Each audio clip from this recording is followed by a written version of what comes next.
두산그룹 주주님들 반갑습니다. 이복현 금융감독 원장이 앞으로 주주권익 침해 사례에 대한 펀드 의결권 행사 현황을 철저히 점검하고 미흡한 사례에 대해서 실명 공개 등도 추진하겠다고 밝혔죠. 이는 두산 지배구조 개편과 같이 주주권익을 침해할 수 있는 사례에 대해 자산운용사가 앞장서서 반대표를 자유롭게 던질 수 있도록 판을 깔아주겠다는 의도로 보인다는 이야기들이 나오고 있습니다. 금감원이 두산 임시주총을 구체적으로 언급을 한 건 아니지만 업계에서는 이번 조치로 인해 두산그룹 지배구조 재편에 영향을 줄 것으로 보인다고 합니다. 지난달 12월쯤 두산그룹이 실질적으로 아무런 설명도 없이 두산바켓과 합병을 하겠다 발표했죠. 합병을 하려면 금감원 승인을 받아야 되는데 금감원에서 승인을 받는데 문제가 있다. 정정신고서를 내라고 했지만 합병 비율을 그대로 두고 그냥 형식적인 정정신고서를 내면서 금감원의 경고를 무시했죠. 그래서 이복현 금감원장이 무제한 정정신고서를 요청할 거다. 끝까지 그렇게 해봐. 이렇게 된 것인데 사실상 합병은 무산이 되는 겁니다. 만약 추가 정정 요청을 하지 않는다면 9월 25일에 예정된 주주총회에서 결정이 되는데요. 만약 주주총회에서 합병안이 통과되면 10월 15일까지 주식 매수 청구 기간이죠. 토익 주주들의 입장에서는 우량기업인 두산바켓을 두산 로보틱스와 비슷한 비율로 합병에 반대하는 것은 당연한 일이고 아무리 생각해도 두산 에너빌리티와 두산바켓의 주주님들로서는 이해가 가지 않는 합병이죠.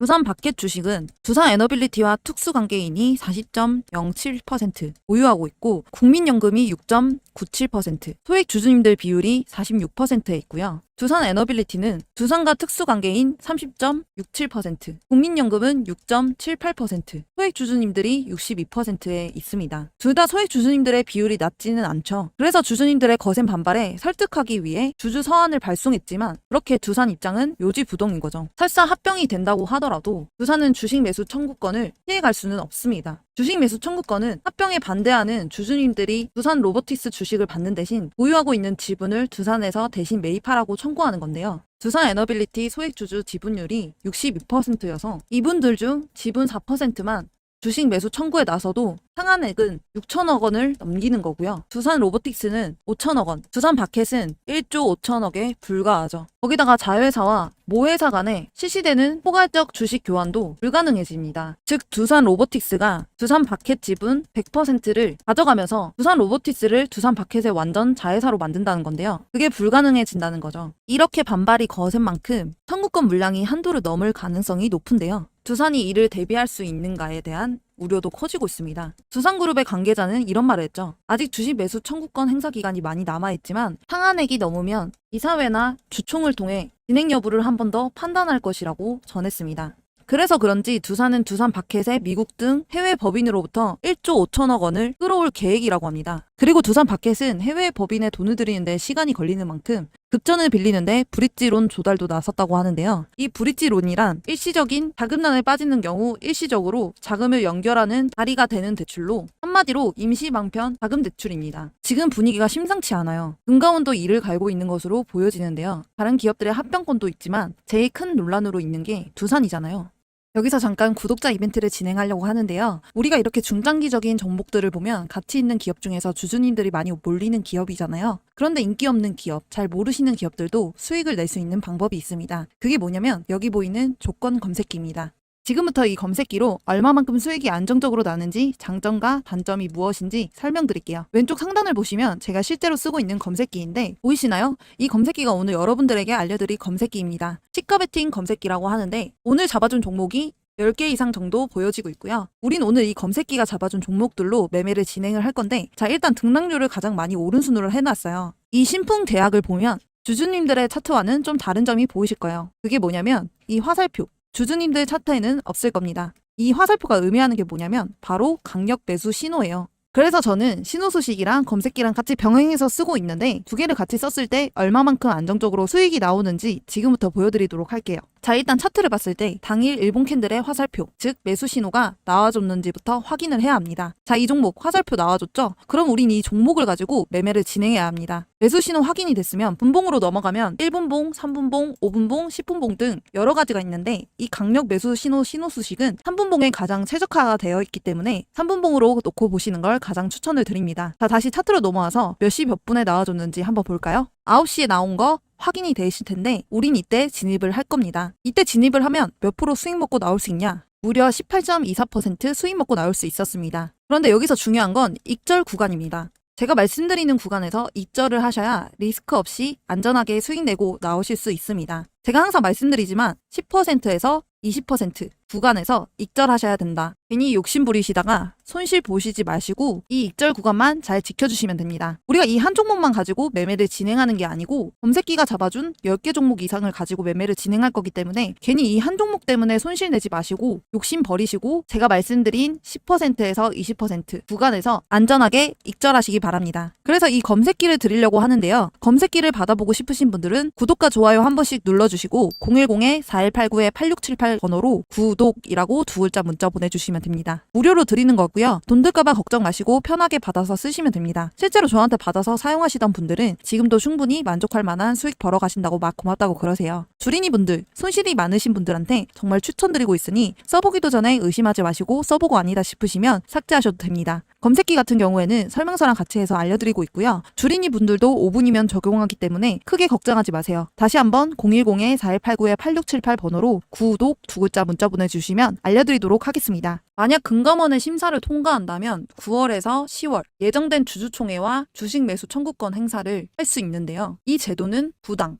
불공정한 분할, 합병, 영업 양도에 반대하는 소액 주주님들의 보호장치로 다수의 의사로 회사를 이끌어 나가지만 반대하는 군소주주에 대하여는 금전상의 불이익이 없도록 회사가 공정한 가격으로 이들의 보유 주식을 매수하도록 의무화한 제도인데요. 주식 매수 청구권을 통해 투자금을 돌려받을 수는 있지만 이때 주식 매수 청구 금액은 매수가가 아닌 거래되는 시가를 통해 정해지기 때문에 손실을 확정지어야 할 가능성도 있습니다. 주식 매수 청구권이 얼마나 행사될지도 관전 포인트인데요. 이번 분할 합병에 반대하는 주주님들은 주식 매수 청구권을 쓰면 되는데 분할 합병을 진행하는 3개 회사 두산 에너빌리티, 두산 로보틱스, 두산 바켓을 반대 주식을 사들이고 소각할 예정입니다. 권리 주주 확정은 오늘 29일입니다. 9월 25일부터 10월 15일까지 주식 매수 청구권을 행사할 수 있습니다. 권리 주주님들의 청구권을 행사하지 않고 팔고 나가더라도 그 주식을 산 사람에게는 청구권이 없으니 주의하셔야 됩니다. 그리고 여기 보시면 원전, SMR, 가스터빈 30% 더 성장, 바켓 때는 두산 에너빌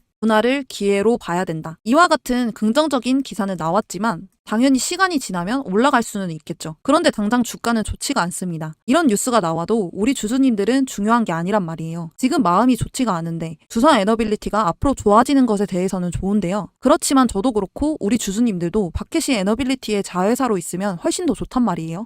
거기다가 두산그룹 사업 구조 개편 발표 후 시총 4조 원 이상이 증발이 됐단 말이에요. 지금 두산그룹들이 죄다 하락을 하고 있어요. 이런 냉담한 반응인데도 계속해서 합병은 갈 거라고 하고 있죠. 그러는 속에서 추가로 악재가 나와줬어요. 두산 바켓 합병 악재에 배임까지 터졌어요. 바켓에서 배임이 발생하면서 또 악재가 터졌어요. 내부 감사 중 적발이 되었고 전직 임원 1명, 현직 임원 4명 연루되었다고 하는데요. 이 사람들이 어떻게 했냐면 특정 업체에 일감을 몰아주고 원자재를 시가보다 비싸게 구매하는 방식의 배임을 저지른 것으로 알려졌어요. 현직 임원들은 해임이 되었지만 이미 퇴직한 임원에 대해서도 조치 방안을 검토 중에 있다고 해요. 지금 금액은 수십억 원이 수준이고 감사가 계속 진행되는 만큼 적발한 가담 인원과 금액이 더 늘어날 수도 있다고 하는데요. 정말 지금 여론이 좋지 않은 상황에서 발생한 악재예요.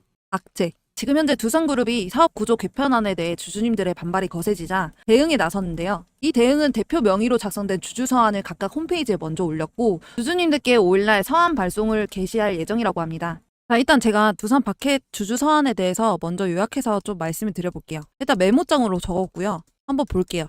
일단 합병 인수한 이유는 그전에 로보틱스 소프트웨어 스타트업들과의 기술적 협력을 추진해오던 중 로보틱스와의 통합이 효과적 방안이라고 판단했대요. 그래서 선도 업체들도 미래 기술 개발에 많은 노력을 기울이고 있어서 협력 또는 인수 합병을 적극 추진했대요. 일각에서는 두산 로보틱스의 이름에 주식으로 교환된다는 점에만 초점을 맞췄는데 그러나 이 주식은 주식 교환 이전의 두산 로보틱스가 아니라 두산 바켓과 두산 로보틱스가 실질 경제적으로 결합된 통합 법인의 주식이라는 점을 강조했어요. 그리고 이제 합병이 된다고 하면 두산 바켓은 기존에 보유하던 자사주 이외의 주식 교환 과정에서 주주님들의 주식 매수 청구권 행사로 인해 취득하는 자사주를 전부 소각하고 두 회사의 주식 교환이 완료되면 합병해서 하나의 회사로 운영될 예정이라고 해요. 일단 두산 바켓의 주주 서한은 이렇고요. 두산 로보틱스 주주 서한을 한번 볼게요. 두산 로보틱스 주주 서한도 메모장으로 한번 준비해봤어요. 여기 보면 거의 두산 바켓과 비슷해요. 주주 서한이랑. 두산 바켓과의 통합이 되면 시너지를 창출하고 사업 성장 가속화도 할 수 있다. 로봇의 최대 시장인 북미 유럽 시장에서 압도적 네트워크와 비즈니스 인프라를 갖춘 두산 바켓과 통합하면 최대 시장에서 고객에 대한 접점이 현재 대비 약 30배 이상 늘어날 거다. 그리고 두 회사 간의 시너지 창출을 통해서 두산 로보틱스 상장 시점에 제시한 3년 뒤 매출 목표 대비 50% 주가 성장이 가능해지면 5년 내 매출 1조 원 이상 회사로 성장할 수 있는 기대가 있다. 이렇게 나와 있고요.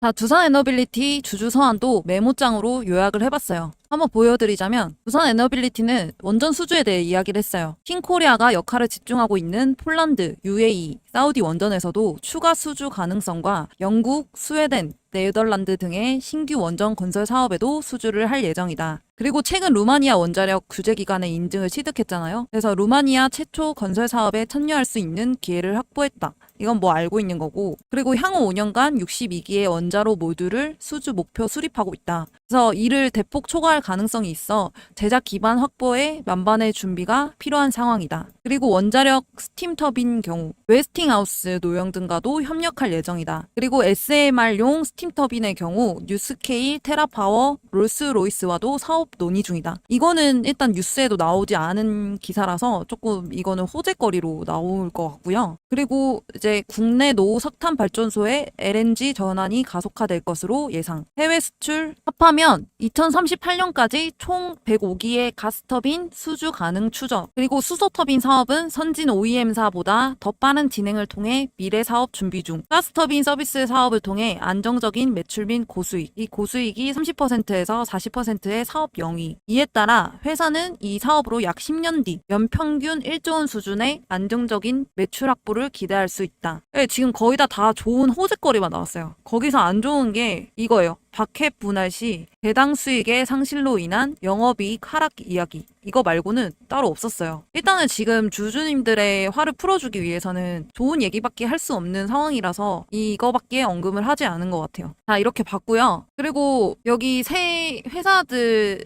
대표들은 주주 서한에서 이번 사업 구조 개편은 주주총회에서 주주들의 의사에 따라 최종 결정되는 것이고 이번 사업 구조 개편이 주주의 이익과 회사의 성장을 동시에 충족할 수 있는 좋은 기회라고 믿고 있고 미래 성장 모습을 감안해서 현명한 의사 결정을 해주실 것으로 부탁드린다고 공통적으로 이야기를 했습니다. 이렇게 나와 있는데 미래 변동성은 좋다 이거예요. 그런데 중요한 건 합병 비율이 없단 말이에요. 너무나도 불건정한 합병 비율. 그냥 변동 없이 간다는 거잖아요. 그래서 여기 기사를 보면 여기 보면 합병 비율 변동 없어. 지배 구조 개편 주주 설득 나섰지만 합병 비율 변동이 없대요. 두산 바켓과 두산 로보틱스는 합병 비율 변동이 없어요. 이렇게 해서 주주님들의 설득이 과연 될까요? 그래, 뭐 주주 소환에서는 미래가 좋아질 수 있도록 노력하는 건 좋은데 근데 지금 현재는 합병 비율이 제일 중요하잖아요. 그래서 그건 변동을 안 하는 건지. 그래서 여기 보면 합병에 반대하는 주주들이 주식 매수 청구권을 설정 한도 이상으로 행사할 경우 합병은 무산될 수 있다. 그리고 국민연금이 두산 에너빌리티의 지분 6.78%를 보유하고 있어요. 그래서 혼자서도 주식 매수 청구권을 행사를 하게 되면 한도 6천억 원이 넘는단 말이에요. 그렇기 때문에 국민연금이 반대를 해주면 우리도 반대를 할 수 있다. 그리고 과거에 2014년도에 삼성중공업과 삼성 엔지니어링의 합병 과정에서 주식 매수 청구권을 행사했고 합병은 무산됐다. 그래서 김광중 법무법인 클라스 한결 변호사님은 이렇게 말을 했거든요. 두산이 지배 구조 변경에 따른 미래 가치 상승에 대한 비전을 제대로 제시하지 못하는 상황에서 국민연금이 합병 안건에 반대하지도 않고 주식 매수 청구권도 행사하지 않는다면 배임 이슈가 제기될 수도 있다. 이렇게 말을 해요. 솔직히 지금 서한으로는 주주님들의 설득될 가능성이 거의 제로에 가깝죠. 솔직히 내일 시장이 어떻게 될지도 모르는 상황에서 이 서한의 의미는 주총 전까지 주가를 올릴 방도가 없다는 것으로밖에 보이지 않아요.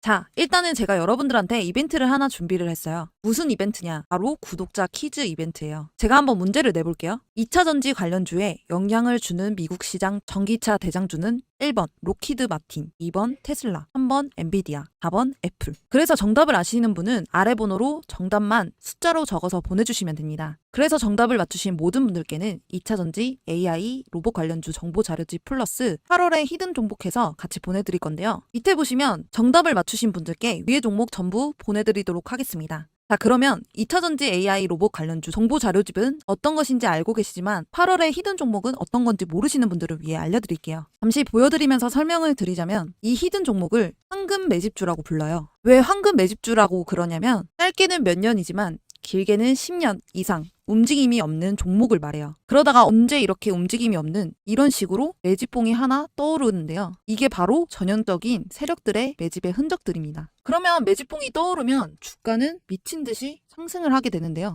바로 이런 게 히든 종목이에요. 아까 말씀드린 것처럼 황금 매집주. 그렇기 때문에 이 황금 매집주는 발굴하기도 너무 어렵고 찾아내기도 너무 까다로워서 주주님들이 잘 못 찾으실 거예요. 그래서 수익이 많이 나시는 분들 같은 경우는 차트도 볼 줄 알고 몇십 년 동안 경력을 가져 경험과 노하우를 바탕으로 차트 분석을 하시는 분들이라 수익이 나지만 그 이외 주린이 분들이시거나 주식을 처음 접하시는 분들, 주식할 시간이 없는 직장인 분들, 차트를 계속 앉아서 볼 수 없는 분들은 분석하기도 어렵고 공부를 해야 할 시간도 없어요. 이런 분들 같은 경우에 이런 히든 종목 받아가셔서 남부럽지 않게 수익 낼 거니까 너무 힘들어하지 마시고 저와 함께 주주님들의 원금 회복을 넘어서 최소 10배에서 많게는 30배까지도 엄청난 수익률 나올 수 있도록 제가 찾아서 알려드리고 도와드릴게요. 정말 이렇게 눈으로 보시고도 주주님들이 받아가시지 않을 수는 없겠죠. 그래서 제가 하는 구독자 이벤트 여기에 010-4189-8678 번호로 정답을 보내주셔서 맞추신 분들에게는 히든 종목과 정보 자료를 전부 다 드리고 있으니까 100% 무료로 얼른 받아가세요.